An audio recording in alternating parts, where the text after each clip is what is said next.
demanderai seulement d'écouter les informations énoncées, de ne pas croire aveuglément ce que je vous annonce, mais simplement de le vérifier par vous-même. Sans donc par la base, la courbure officielle terrestre.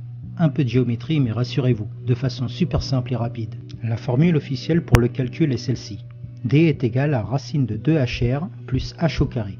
Grand D étant la distance de l'horizon visible en kilomètres, le résultat donc. Petit h, la hauteur des yeux de l'observateur.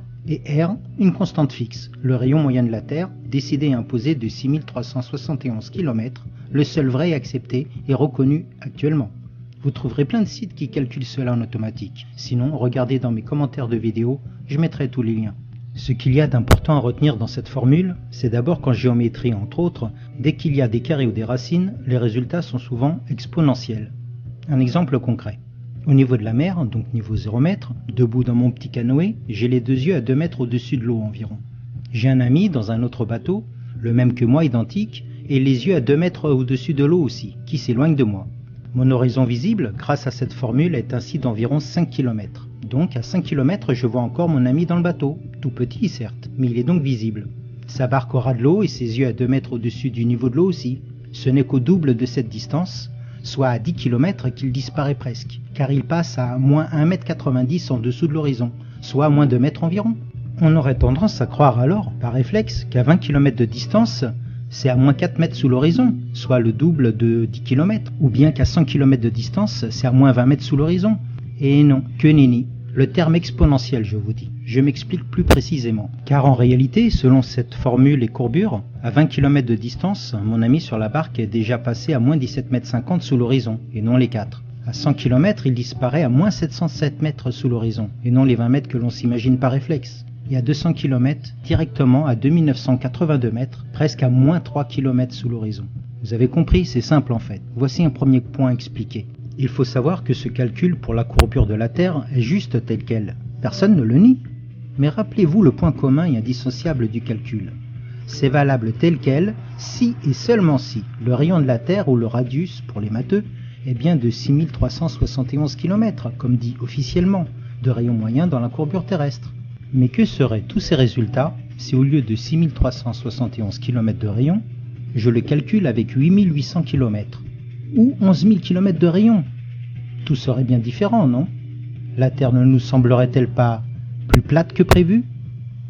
Par contre, cette première photo-ci permet de s'interroger vraiment sur notre réalité. Ce cliché des bâtiments de la skyline de Chicago a fait parler d'elle fortement. Les médias, étrangement bien intéressés tout d'un coup, ont repris aussitôt l'info, mais en la déclarant comme mirage et effet d'optique. J'ai appris qu'un mirage est généralement flou avec peu de détails et déformait même les images ou les inversait comme dans une chambre noire. Mais le souci majeur est que cette photo est prise de l'autre côté d'un grand lac, depuis exactement 60 miles, soit environ 96 km de distance par M. Joshua Nowicki. Ce cliché ne devrait pas pouvoir exister via la formule officielle, car à 96 km, le sol est à moins 633 mètres sous l'horizon selon la formule précédente. Et la hauteur des gratte-ciel de Chicago ne le permet pas, normalement. Certains se sont donc remués un peu pour vérifier l'info, si vraiment mirage ou pas. Monsieur Rob Skiba a tenté l'expérience depuis l'autre côté de ce lac à différentes distances, soit à 42,6 miles, puis à bord d'un bateau à 40 miles de Chicago, puis 38 miles et enfin 31, soit dans l'ordre 68 km, 65, 61 et 50 km pour finir. Comment expliquer qu'à 65 km de distance, l'horizon officiel devait être environ à moins 270 mètres, même avec les yeux à 3 mètres au-dessus de l'eau. Même avec des vagues et les remous, on voit les tours, les bâtiments de quasi plein pied. Va-t-on me raconter que c'est encore un mirage? Ou cela démontre bien et simplement que le rayon de la Terre est faux, si je vois cela? Ce n'est pas le seul cas répertorié. De nombreux cas sont en cours de divulgation.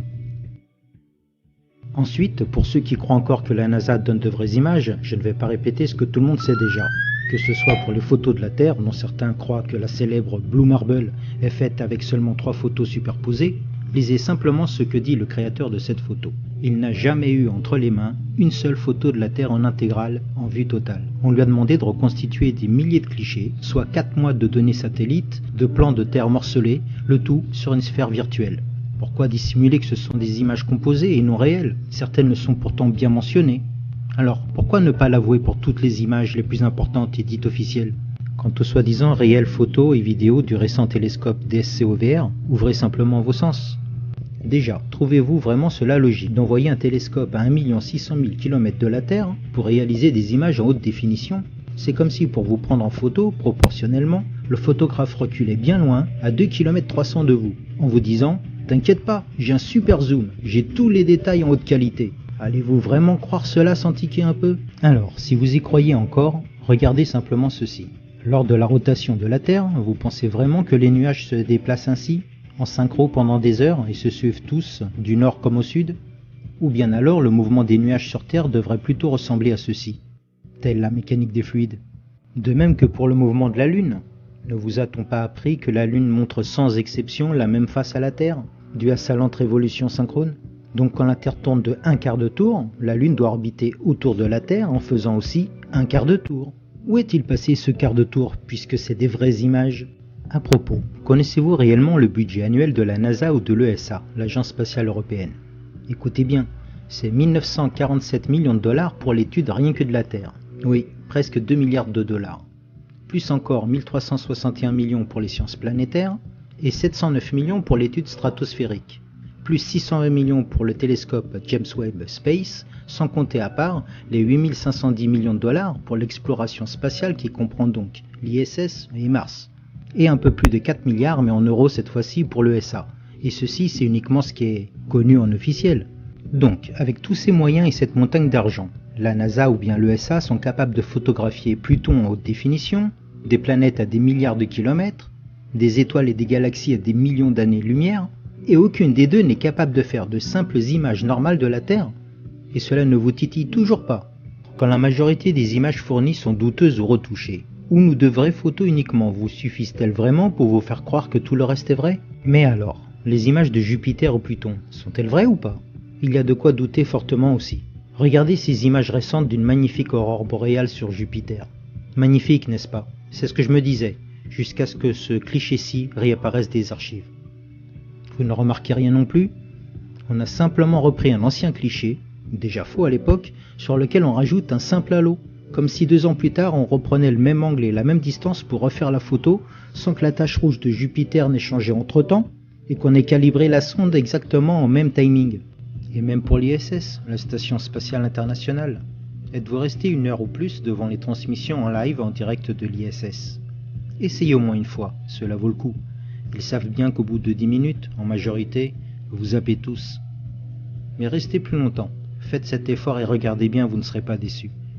Logiquement, l'ISS fait une orbite complète toutes les 92 minutes. Et chaque fois qu'elle passe du côté nuit, quand cela ne coupe pas bien sûr, au lieu de voir des belles images telles que celle-ci, il nous montre plutôt bien souvent cela.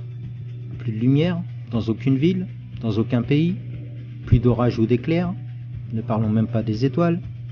Et si vous voulez encore plus, mettez en simultané les caméras avant et arrière de l'ISS et comparez les images soi-disant simultanées en direct live. Regardez bien les mouvements des nuages, tous synchro.